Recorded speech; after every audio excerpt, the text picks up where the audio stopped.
it's not an automatic sine qua non. It has to be sort of monitored, it has to be created, nurtured, monitored, and ensured that competition is maintained in the market. So what does one do? On the one hand, government pursues policies that create the competitiveness in the domestic industry through various policies that you've done. Following from 1991, we've had more policies come in on more liberalizations in different sectors. Telecom, for example, is one of the biggest examples of how the whole economy has changed, right? From not getting a telephone in the good old days in the 70s, 80s, and up to 90s, from MTNL or BSNL, you had to wait for years before you got, and you made lightning calls and all those kind of calls. Today, even your vendor or your shopkeeper has a mobile telephone, and you can ring him and he will deliver to you. That is the biggest revolution that we have seen. And why? Because there are so many players in the market. Market forces, of course, have their own economics and dynamics. How many players are in the market? The question is, should the government determine? Should the market determine? If it's not viable, for example, for players to remain in the market, they will merge, some will fall out. You've seen companies falling out. Videocon, for example, very recently has sold its entire spectrum to Bharti. You're seeing more and more. Aircel is trying to merge with Reliance, Aircel. So there are deals that are happening, mergers are happening, and that is market forces and market dynamics. Competition Commission will, of course, look at them from purposes of looking at dynamics. So on the one hand, the government has policies that it has created, liberalize the market, have people come in, create the competitive environment. Prices have dropped tremendously. There is right from having 16 rupees a minute when we first had the cell phone to, per second billing. It's a tremendous advantage that we have seen. Also, we are now seeing dynamics in several other industries. For example, coal blocks. Because of the coal block auctions that have happened, so many industries, so many people have got the coal blocks. There is no aggregation of coal blocks. People who have the money power were not just allowed to aggregate them. Different industries, different sectors, blocks were allocated and they were done. So there is a whole lot of dynamism now in the market. But these are because of certain policies of the government. Now, on the one hand, you have the policies, but you also have to have the mechanism to monitor and regulate it. So that is where the Competition Commission comes in. The government has set up the Competition Commission. It is 7 years old. It's functioning beautifully. It's a very, very new body. When we look at Competition Commission and you hear criticisms in the market, I feel bad personally, because this is a body which is 7 years old. When you compare it to the European Commission, which is over 25, 30, or maybe 45 years old, look at the US, over 100 years old. Why are we comparing a small baby to those?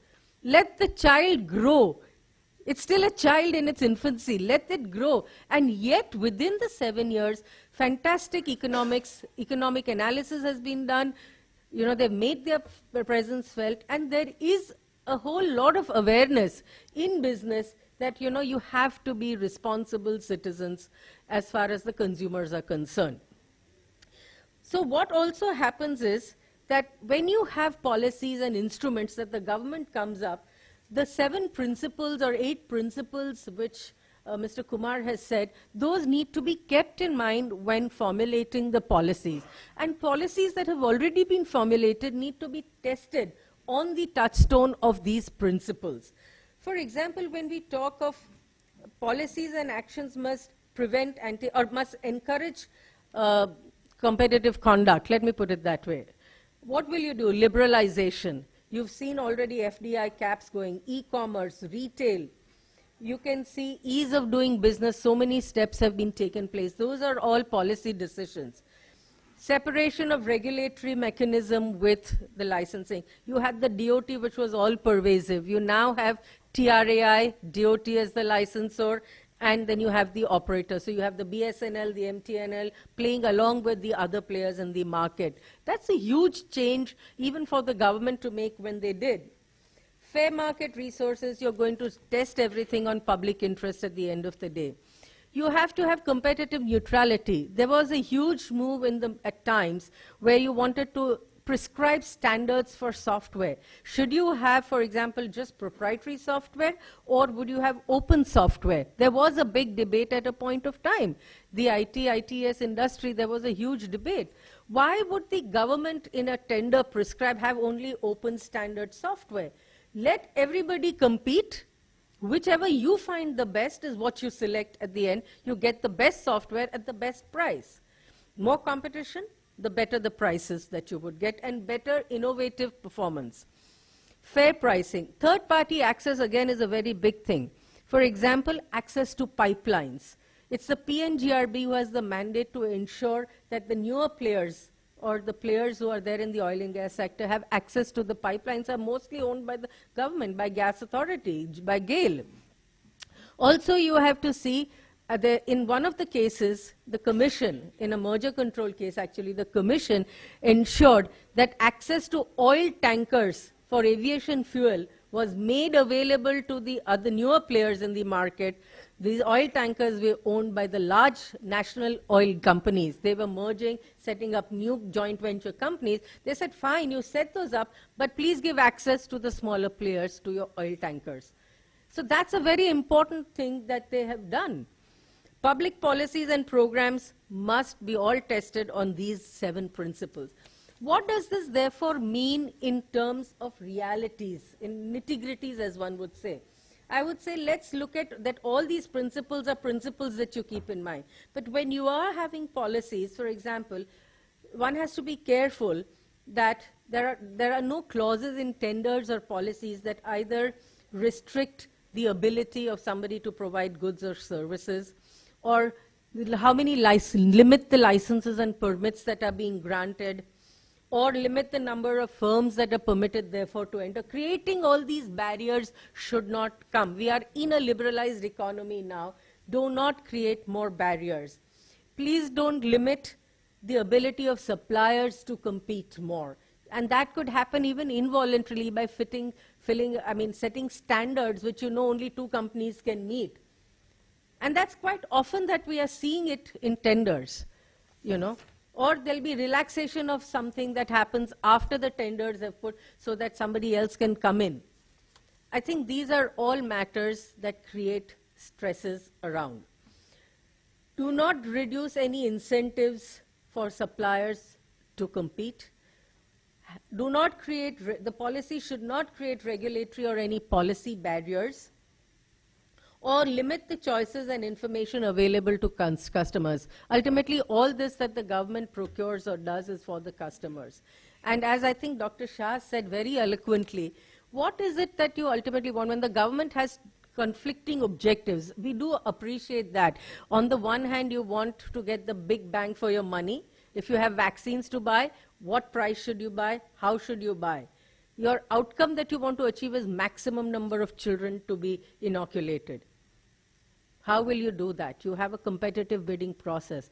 But that also needs to be carefully structured. It's not just that because you have a competitive process, everything's going to be hunky-dory.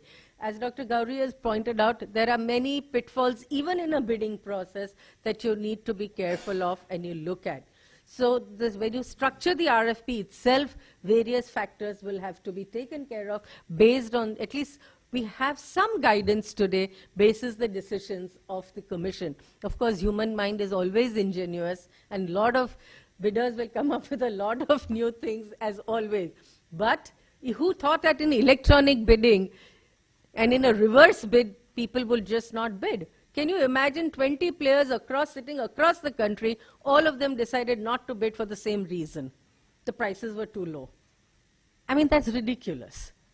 That was the explosives case, where Dr. Gowri mentioned. So there are these different challenges that one government faces.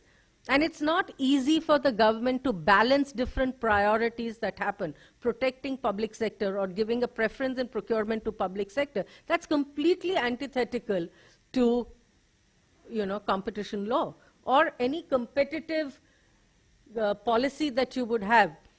And I think what this conferences such as these are meant to create the awareness of the principles of competition law that would actually go into making a policy or even testing a policy. So if you have done a policy basis government constraints or government objectives, I think it would be a good idea to have it tested. And I remember, even in the regime of Mr. Kumar and Mr. Dhull, the Postal Department, I think, had come up with new guidelines for courier service. And I remember Mr. Dhull had actually sent his comments as chairman of the Competition Commission to the Postal Department. And I'm sure the Commission is also doing all these sort of advocacy programs. This is where the Competition Commission can actually assist in building competitiveness, part of the advocacy program. So there are two levels. One is the Commission does its advocacy, but this is to create the awareness within the government, to create a culture of competition law within the government so that the policies that get formulated, the actions and the decisions that are taken are informed by principles of competition law.